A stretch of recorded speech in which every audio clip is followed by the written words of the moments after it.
Hello students, कैसे हो आप लोग। मैं ललित सर, वेलकम है आपका मेरे YouTube channel power of physics bye Lalit sir में।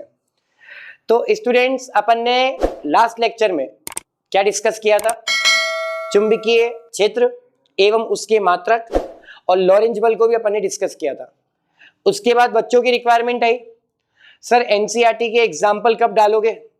तो बिल्कुल उसी का ही टाइम आ चुका है। लेकिन ध्यान रखना बेटा, मैं अपने हर एक वीडियो में एक एक एग्जाम्पल को डिफाइन करूंगा, क्योंकि वीडियो जितना शॉर्ट 10 और 15 मिनट का होगा उतना आपको क्लैरिटी के साथ समझ में आएगा। ठीक है, तो अपन 3-4 एग्जाम्पल को मिक्स ना करके एनसीईआरटी एग्जाम्पल 4.1, 4.2 इस तरीके से अपन एग्जाम्पल वाइज सॉल्यूशन डालेंगे। ठीक है, तो बच्चों करें स्टार्ट। चलो आओ बेटा, देखो तो आज अपन स्टार्ट कर रहे हैं एग्जाम्पल नंबर 4.1। Example number 4.1। अब ये जो एग्जाम्पल नंबर 4.1 है, यानी कि 4.1 अपने पास किसका है बेटा? एनसीईआरटी का। तो एनसीईआरटी सॉल्यूशन आपका एग्जाम्पल 4.1। जिन बच्चों को लगता है अरे सर न्यूमेरिकल कैसे होंगे, न्यूमेरिकल में तो बड़ा डर लगता है, तो कोई बात नहीं बेटा, मैं अपनी तरफ से 101% ट्राई करूंगा कि आपको न्यूमेरिकल प्रॉपर तरीके में समझ आ जाए। और आप इस वीडियो से चाहो तो शॉर्ट नोट्स बना लो, या अपनी लैंग्वेज में भी अगर करोगे तो बिल्कुल क्लैरिटी के साथ समझ में आ जाएगा। ठीक है, चलो अब देखो सभी बच्चे अपने, अच्छा एक चीज है, जब भी मैं आपको एग्जाम्पल कराऊं तो बी फ्रेंकली मैं आपसे कह रहा हूं कि अपने सामने बुक खोल के रख लो, और बुक खोलने के बाद एग्जाम्पल्स की क्या ट्रिक होती है, कैसे अपन उसको सॉल्व करते हैं, वो आइडिया अपने दिमाग में आना चाहिए। क्योंकि मैक्सिमम बच्चों के साथ ये प्रॉब्लम होती है कि सर हमें ये नहीं समझ आता कब कौन सा फॉर्मूला कैसे अप्लाई करेंगे। मेन दिक्कत तो यही है। न्यूमेरिकल तो इजीली है, आप सॉल्यूशन देख लेते हो, समझ लेते हो, कर लेते हो, लेकिन वो लॉन्ग टाइम सॉल्यूशन नहीं है। आपको चीजों को प्रैक्टिकली देखना पड़ेगा।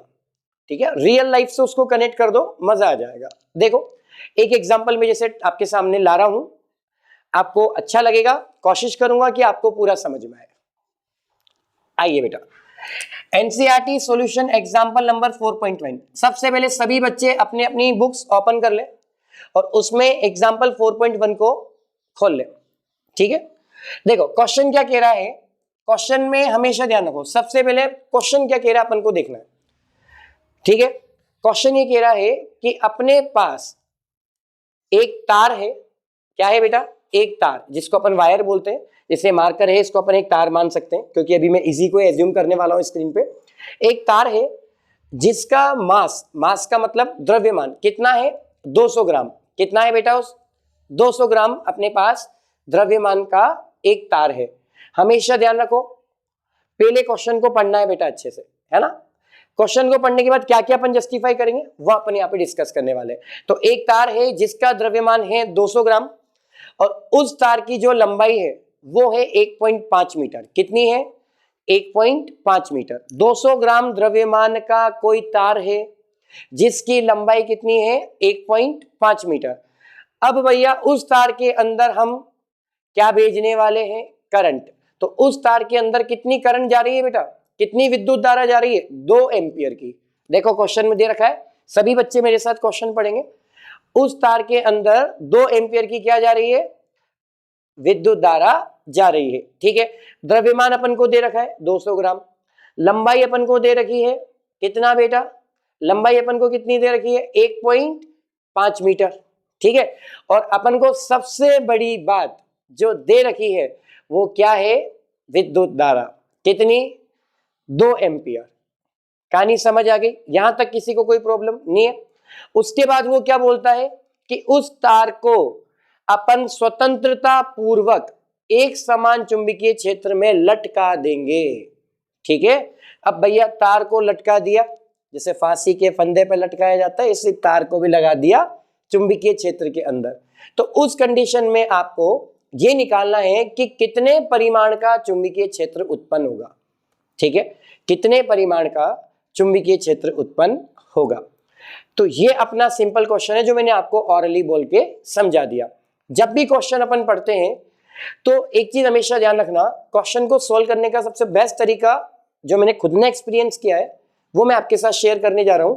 वो ये है बेटा, सबसे पहले अपन दो चीज लिखते हैं यहाँ पे। इधर अपन क्वेश्चन का सॉल्यूशन लिख देते हैं। तो सॉल्यूशन में हमेशा ध्यान रखो दो चीज आपको लिखनी है। सबसे पहले क्या दिया गया है, ठीक है, क्या दिया गया है, ठीक है, क्या क्या अपन को गिवन है ये अपन को पहले फाइंड आउट करना पड़ेगा, ठीक है। तो क्या दिया गया है, उसके बाद स्टेप देखो जो मैं स्टेप यूज करने वाला हूं आज। सेकंड नंबर पे अपन यहां पर लिखेंगे क्या ज्ञात करना है। ये चार स्टेप एक मान लो बिल्कुल रामबाण होता है ना बोर्ड एग्जाम के लिए, बिल्कुल वही है बेटा। क्या दिया गया है, क्या अपन को ज्ञात करना है, क्लियर, दो चीज आपको क्लियर हो गई। फिर उसके बाद अपने पास यहां पे आपको याद होना चाहिए अपन को लिखना है प्रश्न अनुसार। क्या लिखना है, प्रश्न अनुसार, ये अपन को लिखना है, ठीक है बेटा। अपन को क्या लिखना है, प्रश्न अनुसार लिख दोगे भाई। यहां तक तो एक सिंपल फॉर्मेट है, ये किसी भी न्यूमेरिकल को सोल्व करने का सिंपल सा फॉर्मेट है, ठीक है। इस फॉर्मेट के बाद यहां पे अपन लिखेंगे चूंकि हम जानते हैं कि, चूंकि हम जानते हैं कि, ये आपका बेसिक फॉर्मेट है बेटा जो आपको हर न्यूमेरिकल में यूज करना है ना। वो तो अपन अभी यहां पे लिखेंगे कि क्या गिवन है, क्या फाइंड आउट करना है, लेकिन आपको मैंने आउटलाइन बना के दे दी। बेसिक फॉर्मेट है, क्या दिया गया है, क्या ज्ञात करना है, प्रश्न अनुसार, और इधर क्या लिखेंगे, चूंकि हम जानते हैं कि, वी नो दैट। अब देखो एक एक चीज को डिस्कस करते हैं। क्या दिया गया है जल्दी से बताओ फटाफट। जो जो अपन ने सिंपली क्वेश्चन में पढ़ा है उसको अपन को यहां लिखना है। अब मजे की बात बताऊं क्या है इसमें, मजे की बात यह है कि कई बार क्या होता है कि वो कोई चीज हमसे पूछता है तो यहां तो वो डायरेक्टली फॉर्मूले से निकल जाएगी, लेकिन क्या ऐसे न्यूमेरिकल बोर्ड एग्जामिनर देगा आपको ना, पॉसिबल ही नहीं है। डायरेक्ट फॉर्मूले वाली वैल्यू पुट करके आंसर लाना तो बेटा वो कोई न्यूमेरिकल थोड़ी ना होता है, वो तो एक बेसिक कॉन्सेप्ट होता है जो तुम इजीली निकाल सकते हो। वो ऐसा क्वेश्चन देगा जिसमें हो सकता है आपको किसी और चीज को फाइंड आउट करने के लिए पहले कोई और चीज कैलकुलेट करनी पड़े, समझ रहे हो। ऐसा क्वेश्चन दिया जाएगा कि अपन को जो फाइंड आउट करना है उसके लिए पहले हो सकता है कि अपन को कुछ और कैलकुलेट करना पड़े, ठीक है। इस तरह के क्वेश्चंस भी अपन डिस्कस करेंगे आगे। फिलहाल अपन इस वाले क्वेश्चन पे आते हैं, बहुत सिंपल और अच्छा क्वेश्चन है। लंबाई कितनी दे रखी है बेटा, स्मॉल एल बराबर बताओ 1.5 मीटर, ठीक है। इकाइयों का बड़ा ध्यान रखना है इसमें, है ना, ग्राम को किलोग्राम में, सेंटीमीटर हो तो मीटर में, और जो मीटर में है ऑलरेडी तो फिर कोई दिक्कत ही नहीं है। लंबाई अपने पास 1.5 मीटर दे रखी है। अच्छा, विद्युत धारा कितनी दे रखी है बेटा, विद्युत धारा अपने पास आई दे रखी है 2 एम्पियर, ये विद्युत धारा दे रखी है, ठीक है। उसके बाद अपन को क्या करना है, द्रव्यमान दे रखा है बेटा, द्रव्यमान कितना दे रखा है, स्मॉल एम, ये दे रखा है 200 ग्राम। अब हैंड टू हैंड आपको यहां पे एक काम करना है, हैंड टू हैंड, इंतजार नहीं करना, ठीक है, फटाफट। 200 ग्राम जब द्रव्यमान है तो किलोग्राम में बदलने के लिए क्या करते हैं, किलोग्राम में बदलने के लिए सीधी सी बात है कितने का भाग दे देते हैं बेटा, 1000 का भाग दे देते हैं, ठीक है। तो किलोग्राम में बदलने के लिए 1000 का भाग दे दो, या फिर इससे भी सबसे अच्छा तरीका जो मैं अपनी लाइफ में फॉलो करता हूं, 10 की घात -3 से मल्टीप्लाई कर लो, क्योंकि घातों में क्या कैलकुलेशन इजी हो जाती है। ये तो चलो छोटी सी कैलकुलेशन है इसलिए 1000 का डिवाइड दे सकते हैं। तो देखो 2 जीरो से 2 जीरो कट गई।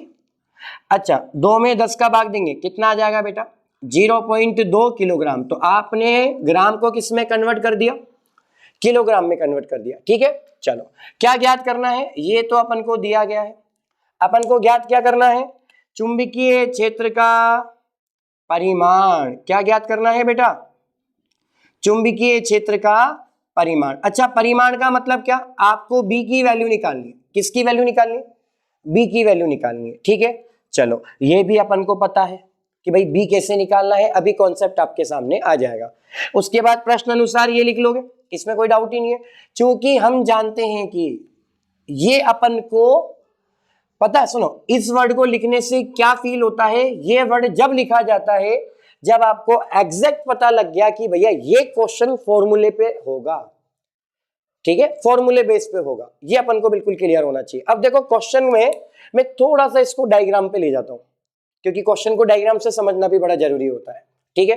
ये तो अपन ने चलो एक तरफ निकाल लिया कि हाँ भाई ये दिया गया है, ये ज्ञात करना है, और जो हम जानते हैं वो हमें ही पता है, ठीक है। अब समझो वो ये बोल रहा है कि अपने पास समझने की कोशिश करना, मैं डायग्राम यही बना रहा हूं, है ना। अपने पास एक तार है, जैसे मान लो मेरे पास ये एक तार है, समझ गए, ठीक है। ये मेरे पास एक वायर है, इसको मैंने चारों तरफ से यहां पे रख दिया एक समान चुंबकीय क्षेत्र में, ठीक है। ये एक तार है, इसके अंदर एक समान चुंबकीय क्षेत्र मैंने इसको रख दिया। अब तुम कैसे बोलोगे सर एक समान चुंबकीय क्षेत्र है, क्योंकि डायग्राम में आपको क्या गिवन है, जो यहां पर चुंबकीय क्षेत्र है उसके आगे बेटा क्रॉस लगा हुआ है। हमेशा ध्यान रखना, या तो क्रॉस आएगा या फिर डॉट आएगा, तो अपन को क्या करना है, कैसे समझना है। क्रॉस का मतलब ये होता है कि आपका चुंबकीय क्षेत्र कहां है बेटा, आपका चुंबकीय क्षेत्र लंबवत अंदर की ओर है। कहां है बताओ, लंबवत अंदर की ओर है। अच्छा मान लो अगर मैं यहाँ पे बी लिख के और यहाँ पे डॉट लगा देता, तो इसका मतलब क्या होता कि आपका जो चुंबकीय क्षेत्र है, जो आपका मैग्नेटिक फील्ड है, वो लंबवत कहां है, बाहर की ओर। और वैसे लंबवत कहां जा रहा है बताओ, लंबवत अपन को कहां भेजना है, अंदर की ओर, ठीक है। क्योंकि मार्कर से ही मैं आपको डायरेक्शन समझाने वाला हूं, इसलिए दो दो मार्कर अपन ने हाथ में लिए हुए हैं। चलो तो फिलहाल ये बोल रहा है एक समान चुंबकीय क्षेत्र जो कि लंबवत अंदर की ओर है, वहां पे एक तार रखा हुआ है। इस तार के अंदर विद्युत धारा जा रही है बेटा, और विद्युत धारा कितनी जा रही है, आई जा रही है। कितनी जा रही है बताओ, आई जा रही है। अपने पास इस तार के अंदर से करंट जा रही है बेटा, कितनी, आई विद्युत धारा जा रही है, ठीक है। अब जैसे ही इस पर विद्युत धारा आई जाएगी, सुनना, जैसे ही इस पर विद्युत धारा आई जाएगी तो चुंबकीय क्षेत्र उत्पन्न होगा। चुंबकीय क्षेत्र उत्पन्न होगा तो आप बताओ क्या उस तार पर बल लगेगा कि नहीं लगेगा, बिल्कुल लगेगा, ठीक है। अब ये बल कैसे लगेगा, इसको समझना थोड़ा भारी होता है ना, इसको थोड़ा अच्छे से समझना। ध्यान रखना, अपने पास एक फॉर्मूला आया था, अगर आप लोगों ने पढ़ा हुआ हो, F बराबर ILB साइन थीटा। बोलो ये फॉर्मूला आया था कि नहीं आया था, अपन ने किसी धारावाही चालक पर बल निकाला था, तो अपन ने इसको ऐसे भी लिखा था, F बराबर I LB साइन थीटा को अपन ने सदिश रूप में लिखा था L vector cross B vector लिखा था, ठीक है। तो हमेशा ध्यान रखो कि अपने पास जहां पर, सुनना बेटा, विद्युत धारा की दिशा वही होती है जहां एल वेक्टर की दिशा होती है, यानी कि इसकी लंबाई के अनुदिश, क्योंकि ये ए से तो जा नहीं रही धारा, है ना, ये तो इसका क्रॉस सेक्शन एरिया हो जाएगा अगर ए से जाएगी। कैसे जा रही है धारा, इस तरफ से ए से जा रही है, ठीक है। तो इसकी लंबाई के अनुदिश धारा जा रही है। और चुंबकीय क्षेत्र कैसा है, अपने पास लंबवत है बेटा अंदर की ओर, ये इसका मैग्नेटिक फील्ड है चुंबकीय क्षेत्र।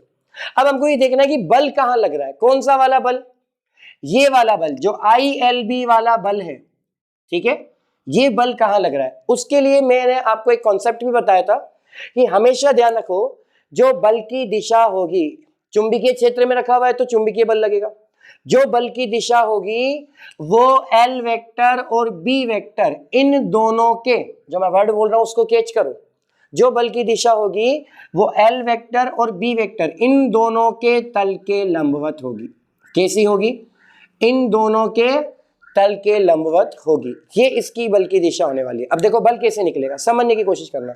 अपने पास विद्युत धारा आई इधर जा रही है, देखो मैंने मार्कर रख दिया, समझ आ रहा है, आई कहां जा रही है, इधर की तरफ जा रही है, ये अपन ने आई रख दिया, है ना। चुंबकीय क्षेत्र कहां जा रहा है, जल्दी बताओ, चुंबकीय क्षेत्र कहां जा रहा है, लंबवत अंदर की ओर है कि नहीं है ना, चुंबकीय क्षेत्र लंबवत अंदर की ओर है। देखो यू जा रहा है मार्कर, तो अपने पास विद्युत धारा तो जा रही है अपने पास किस तरफ, इस तरफ। चुंबकीय क्षेत्र कहां जा रहा है, इस तरफ। समझने की कोशिश करना, मेरा मार्कर देखो, यह अपने पास चुंबकीय क्षेत्र का मात्रक है, ठीक है, दिख गया, ये विद्युत धारा का मात्रक है, दिख गया ना। अब आप सोचो, विद्युत धारा इधर जा रही है, चुंबकीय क्षेत्र अपने पास इस तरफ से यूं जा रहा है, विद्युत धारा यूं जा रही है, तो बल कहां लगेगा, इन दोनों के तल के लंबवत, यानी कि ऊपर की तरफ। आप खुद देख सकते हो, मैं एक और मार्कर ले लेता हूं और इजी समझ में आ जाएगा। ये लो, दोबारा देखते हैं इसको, समझो, डायरेक्शन का ही तो गेम है बेटा पूरा, इस डायरेक्शन को समझाने की वजह से ही इतना लंबा किया जा रहा है इस चीज को, है ना। देखो समझो, अपने पास विद्युत धारा इस तरफ जा रही है कि नहीं जा रही, जा रही है ना। चुंबकीय क्षेत्र, ये वाला मार्कर, ये चुंबकीय क्षेत्र अपने पास इस तरफ जा रहा है अंदर की ओर, ठीक है, ऐसे चुंबकीय क्षेत्र अंदर की ओर है बिल्कुल लंबवत, विद्युत धारा इधर की तरफ जा रही है। तो बताओ इन दोनों से जो तल बनेगा क्या उसके लंबवत बल काम नहीं करेगा? क्या करेगा ना, तो बल की दिशा इसके लंबवत होगी ना। ये मैंने बल लगा दिया, ठीक है। देखो अब समझ में आ गया, ये वाला मार्कर विद्युत धारा, ये वाला मार्कर बिल्कुल अंदर चुंबकीय क्षेत्र, इन दोनों के लंबवत अपने पास ये वाला मार्कर है, ठीक है। तो बल अपना कहां लगा? ऊपर की ओर। कहां लगा बेटा? ऊपर की ओर अपना बल काम कर रहा है, ठीक है। तो अपने पास इस पर जो ऊपर की ओर बल लगेगा वो बल लगेगा F बराबर ILB, और लंबवत है तो sin 90, sin 90 की वैल्यू 1, तो अधिकतम बल कार्य करेगा। तो F बराबर ILB ऊपर की तरफ एक बल लगेगा, ठीक है। अब पता है क्वेश्चन में एक चीज घुमा दी गई है। क्वेश्चन में क्या घुमाया है? क्वेश्चन में ही बोला है कि अगर इस तार को एक समान चुंबकीय क्षेत्र में स्वतंत्रता पूर्वक लटका दिया जाए, मान लो जैसे ये तार है, इसको मैंने यहां लटका दिया, तो आपको पता है कोई भी चीज अगर अपन स्वतंत्रता पूर्वक इस तरह से लटका देते हैं तो नीचे की तरफ कौन सा बल काम करता है? बताओ। वस्तु का भार बल, ड्यू टू ग्रेविटेशन, है ना, गुरुत्वीय क्षेत्र की वजह से नीचे खींचेगा ना वो, तो वस्तु का भार बल काम करेगा। तो कहने का मतलब ये है कि ऊपर लग रहा है F बराबर ILB, इसको नीचे की तरफ कौन बैलेंस करेगा? नीचे की तरफ बैलेंस करेगा F बराबर mg, भार बल बैलेंस करेगा। और जब दोनों एक स्थिति ऐसी आएगी कि दोनों बिल्कुल बैलेंसिंग कंडीशन में आ जाएंगे, संतुलन अवस्था में आ जाएंगे, तो इसके LHS इसके LHS इक्वल है, तो RHS भी क्या होंगे? बताओ, इक्वल होंगे कि नहीं होंगे? तो बस इजीली कैलकुलेट कर लो। आ जाओ, एक इक्वेशन अपने पास यहां से बन गई, एक इक्वेशन यहां से बन गई। तो देखो चूंकि हम जानते हैं कि F बराबर क्या? ILB होता है कि नहीं होता? अभी अभी अपन ने प्रूफ भी कर दिया, sin 90 है तो ILB आ जाएगा। अच्छा, F बराबर क्या होता है? mg, तो mg बराबर क्या हो जाएगा? ILB, समीकरण नंबर 1। अब समीकरण 1 से अपन किसकी वैल्यू निकालना चाहते हैं? देखो इधर किसकी वैल्यू निकालनी है? चुंबकीय क्षेत्र का परिमाण, यानी कि B की वैल्यू निकालनी है। तो B कैसे कैलकुलेट करोगे?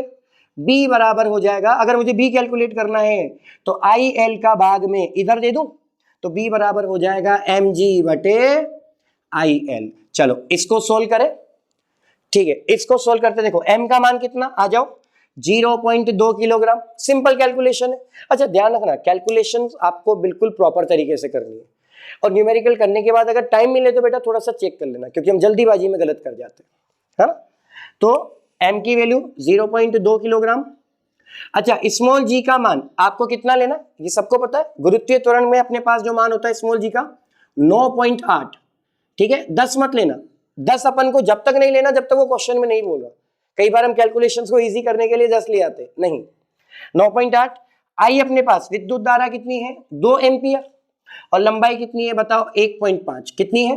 1.5। अच्छा सिंपल सी कैलकुलेशन, कैसे? ये पॉइंट से ये पॉइंट हट गया, 2 से क्या कट गया बेटा?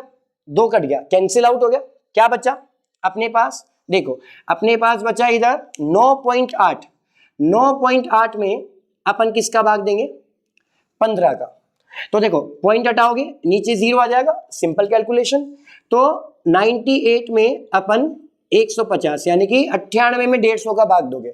तो जब आप भाग दोगे, क्योंकि अगर अपन अभी देंगे तो थोड़ा सा और टाइमिंग लेंथी हो जाएगा, तो ध्यान रखो जब आप इसका भाग दोगे, इसको डिवाइड करोगे, तो 98 में 150 का भाग देने पर आपके पास आएगा 0.65। क्या आएगा?